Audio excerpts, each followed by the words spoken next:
今天我们来深入聊一位华语乐坛的陈淑桦。你可能因为梦醒时分认识她，但这位都会女子代言人的标签背后是一个关于韧性、才华还有艰难抉择的故事。我们一起看看她是怎么一步步走向巅峰，又是什么让她在最绚烂的时候选择转身。爸爸看最古。那我们从头说起吧。很多人知道他8岁那个歌唱比赛夺冠的故事，但他童年唱歌的经历其实挺不容易的。他得唱那些就是远超他年龄能理解的成人情歌，给他带来了巨大的心理负担，让他甚至有一度挺抗拒唱情歌的。那克服了童年的这种不适应之后呢，他成年后的路好像也不是那么平坦，遇到过公司倒闭作品丢了还有努力摆脱那个就是跟邓丽君声音有点像的标签。对。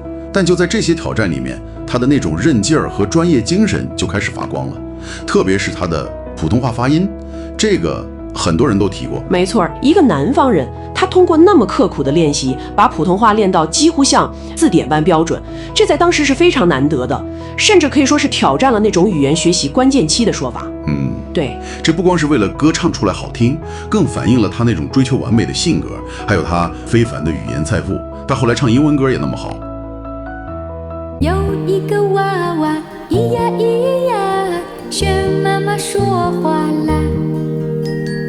然后他进入海山唱片之后，虽然感觉早期作品风格还在摸索，但是像《娃娃的故事》这种流露出一点母性光辉的歌，好像就预示了他后来音乐里那种独特的深情。他妈妈在他生涯里扮演的角色却实在重要了。绝对是，他妈妈不光是经纪人，更是他强大的情感后盾。然后到了1982年，《夕阳伴我归》这首歌算是他事业第一个重要的突破口。那首歌比较轻快，让他一下子就火了。同年他还去日本参加了那个世界歌谣大赛，这个经历肯定也开阔了他的国际视野，为他后来签约百代唱片铺平了道路。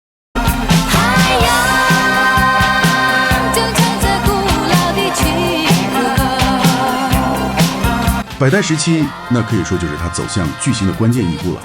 秋意上心头那种诗意的哀愁，海洋之歌那种大气磅礴的感觉，还有他还大胆尝试唱英文专辑，这都展现了他音乐上很强的多面性。1985年拿到金钟奖最佳女歌手，这个肯定是重要的肯定，对，是重要的里程碑。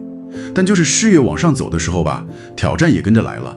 百代内部的人事变动，再加上有那么一段据说是受外界影响而结束的恋情，这让他在事业和情感上好像是同时受到了打击。他跟谭健常、小轩合作的那张告别专辑《黑发变白发》，那个情感基调特别沉重，好像已经预示着某种结束了。我将思念托于浪潮，捐给你，那也是我永无止境的泪水。然后就是我们更熟悉的滚石时代了，诞生了像《明天还爱我吗》、《梦醒时分》、《滚滚红尘》，这些歌真的是传唱到今天，让他那个都会女子代言人的形象一下子就立住了，专辑卖得特别好。明天还爱我吗？声音如此缠绕着我。不过好像也有说法，觉得这个时期虽然很成功，但合作关系好像挺复杂的，他个人的那种独立性好像有点被削弱了嘛。这是挺有意思的观察点。滚石时期毫无疑问是他商业上的巅峰，但那种高强度的制作、宣传，还有跟制作人的磨合，可能确实让他在享受成功的同时，也感到了巨大的压力。然后健康问题也开始出来了，这也就引出了后面关于他隐退的一个关键讨论点。我害怕这样的日子。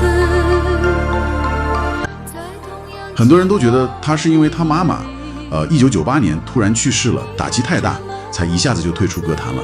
但这个说法好像并不完全是故事的全部。对，从时间线上来看生生世世是95年底发行的那张专辑，你从内容啊到发行的时机来看，都充满了那种感恩和告别的意味，感觉更像是一次就是说精心准备好的战略性退场。这就意味着在他母亲离世之前，他其实已经有了差不多2年多的时间是处在一种半隐退的状态，能够陪在他妈妈身边。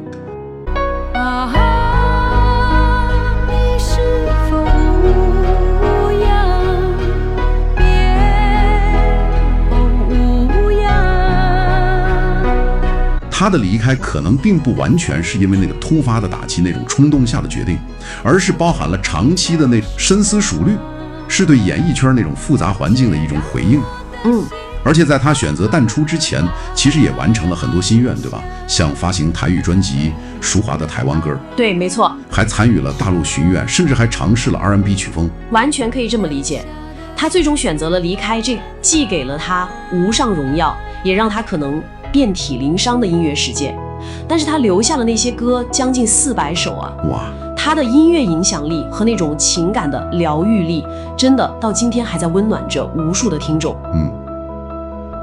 他后来投身慈济，匿名做善事，展现了另外一种平静又深邃的人生境界。他的那种坚韧，不光体现在舞台上，也体现在他转身之后的选择力。有人评价他说，他对自己特别自律，但对别人呢很宽容。这句话可能是对他性格一个挺好的注解吧。是的。所以下次当你再听陈淑桦的歌声时，除了感受那些旋律和歌词，也许也可以想一想，这位用歌声描摹都市女子心事的歌者，她自己那充满选择、韧性还有智慧的人生轨迹。